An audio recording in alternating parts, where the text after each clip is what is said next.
Weird-siders, I welcome you to a brand new video.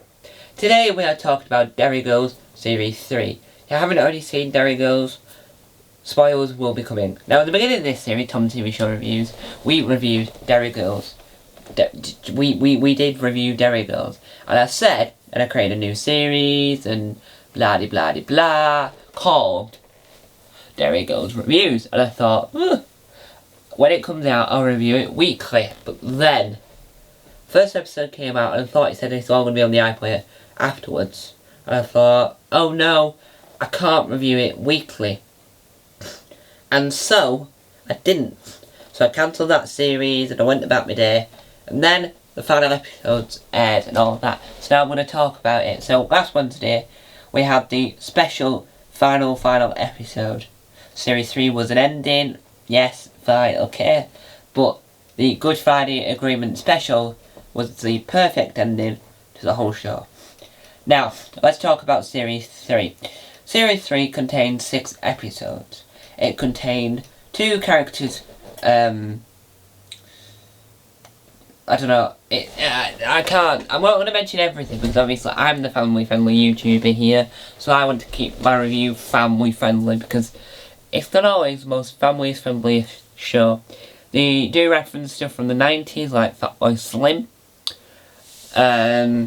That's a clever reference at the in the final episode of Series 3. So, let's go back to the beginning of Series 3. Series 3 brought back some popular characters, so Ard Little Hanlon was back. The boy that plays Callum, annoying cousin Callum, or what is he called? Colm. On our side, what they got interested about hot dogs is they're not made out of actual dog, and all that sort of stuff. You get me? So he will be a perfect Taskmaster contestant. Now, did I enjoy Series 3? By jingo, I did. That's a reference to Phil Fletcher. I did.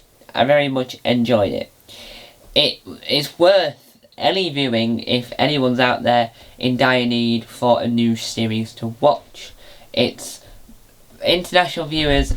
I'm sorry, I don't know when it's going to be out on Netflix, but for the UK viewers, it's all available on All 4 right now.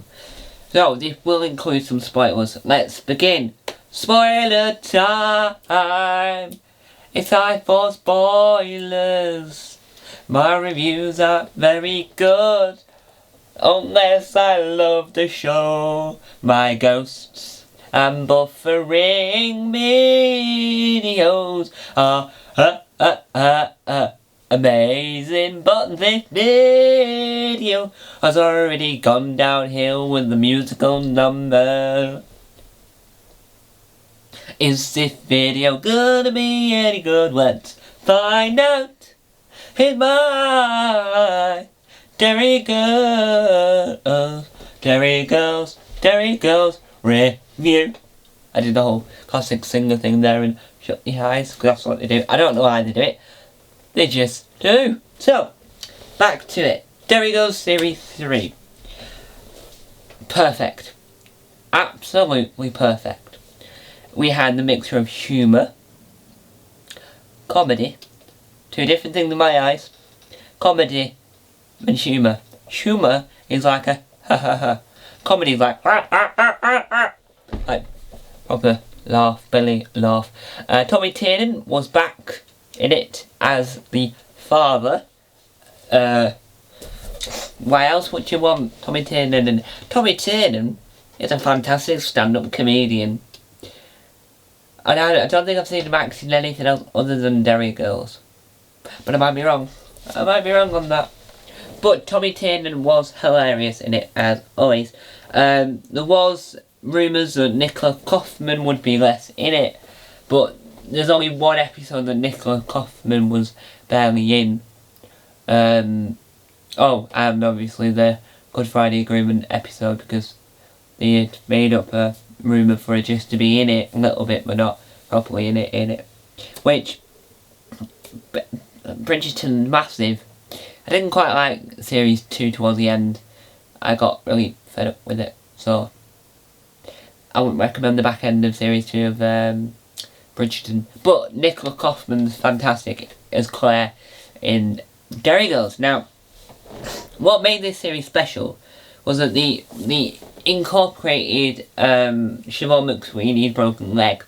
Because obviously she had broken a leg during a bicycle accident, and so in The Great Project Throwdown she wasn't in it for the first half of the series, which she was in the last 2 episodes, with crutches. In Holding, they had to keep her holding up straight within the shoot, but then with Derry Girls they let her have the crutches, and then obviously the Good Friday Agreement would have been filmed after her leg had healed, so they made it a year later so that it made sense that she would no longer have a broken leg, which not many shows actually do accommodate the whole broken leg crutches thing into the thing.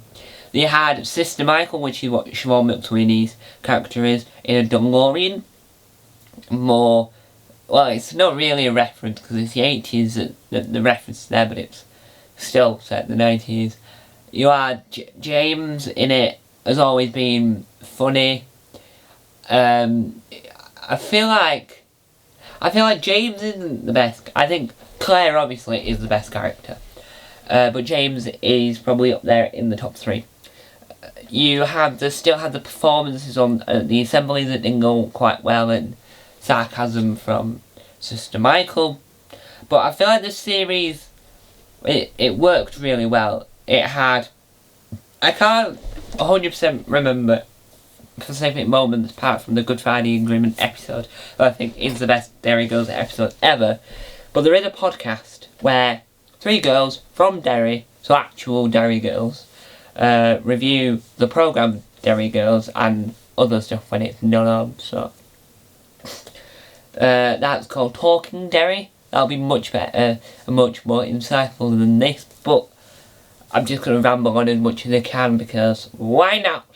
Why not? Why not? Why not? Why not? Why not? Why not? Why not? Why not? Why not? Anyway, back to it. So, I do think it works. The Good Friday Agreement episode, which is what we're going to talk about. So, series 3 as a whole, the episode to do with roller coasters and trains wasn't a good episode because I don't think having a go at a bloke for a Twix and a Kit Kat, and then the Kit Kat on the train, I didn't think that was funny particularly, so that episode didn't work well. The final episode of the series, having spoiler warning if you haven't already seen it, go watch it. You had Nicola Kaufman's Claire's, so I tell you the character, Claire's dad actually passed away, so I do think they betrayed that brilliantly. The way that they complicated it into the story, how they went to go watch Fatboy Slim, pretending that James had an illness, and then finding out about the dad, going to hospital, and then seeing the funeral and the episode ending there. That's perfect. Wasn't nowhere near a good ending to the whole programme, which it wasn't. But that was a good reason to have a special, because you weren't going to end it very well. You weren't going to wrap it up as well as you hoped. That's why in the Good Friday Agreement, ending it and then having it a few years later, present day, our day, and a letter getting to George W. Bush's daughter from the Derry Girls, from series 2 finale, final episode, whatever you want to call it. That worked really well as an ending, because then it was like a callback, and because they'd already ended it, and it's based off true events, really. I'm not going to get too bogged down, because I might do a video called The History of Derry. I'm doing a new series soon, and one of the things is I have to watch a TV show and do history on it. So if I rewatch an episode of Derry Girls, I might do the history of Ireland, like the whole thing that the whole show is based around. But it all depends on whether you want that, or whether you think I should stay clear of that. It's up to you guys. You are the arbiters, if that's the correct word to use. Probably isn't. You are the ones that will decide whether or not I use that word or not. I use that as an idea or not. But the Good Friday Agreement was all about voting, and how when you're 18, when you vote, you might change the lives of people forever. That sort of was a good message to get across. And for what it purposes within the episode, it works really, really well. It's hard to actually say more on the matter than what it is, but it is brilliantly way they did it. And I just think Derry Girls, like Lisa, I think her name's Lisa, the creator. Sorry if I got that right. I don't know why I keep looking down. I don't know why I do that. Well, let me just move the camera towards me. You're coming towards me because I've got something to say. I could just zoom in, but I couldn't be bothered. Right. I think it was perfect. The Good Friday Agreement. The party bit was comically and used a good use of Claire being over the phone and arguments, and more about the Good Friday Agreement itself. So I do think that worked rather brilliantly. What didn't work well for me, other than the episode with the Kit Kat train and roller coaster episode, other than that, I don't think there was many that I didn't like. It's just that one episode. I do like the flashback episode where we got to know more about the younger Derry Girls, so the parents, and we got to meet one of the cast of Motherland in it, and it was really well. It was well brought out. We got to learn the history of it. We got to find out comical things like they've hidden photos, and they got tattoos and all that, and it was hilarious and it worked really well, and it symbolised what the show was. It's like not just about the main cast, the main Derry Girls. It's all about what happened to Z-Lot. We know we're going to end soon, so we want to tell the past story. People want a spin-off called Young Sister Michael, where it's about the past of Sister Michael, or the present of Sister Michael. Whatever happened to Sister Michael, we want to know. Whether it predates the 90s or goes forward, who knows? I want to see that as a spin-off. But I do think Derry Girls really, really fantastic ending. If this review wasn't good enough, well, I don't care. I have tried to review this the best I can. So, thank you guys for watching Time on Come Out. Sure, that is, I'll briefly explain what I just did there. So, obviously on this channel I'm learning languages. One of the languages I'm learning is Irish. Last night I discovered 2 Irish YouTubers. One that kept on asking people, do they speak Irish, to work out what percentage of the Irish population actually still speak Irish on a shorter way of working out, and showing interviews she did for TG4, the Irish speaking television channel. Another YouTuber actually teaches you words because she's very passionate. And one of the words is sure. And sure means goodbye or bye.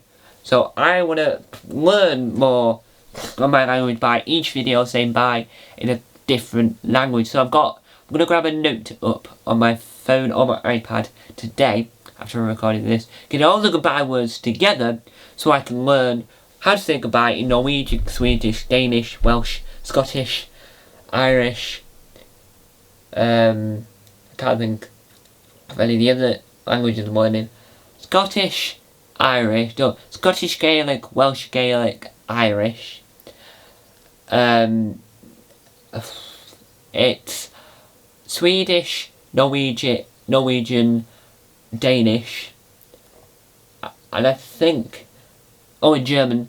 I almost forgot German there.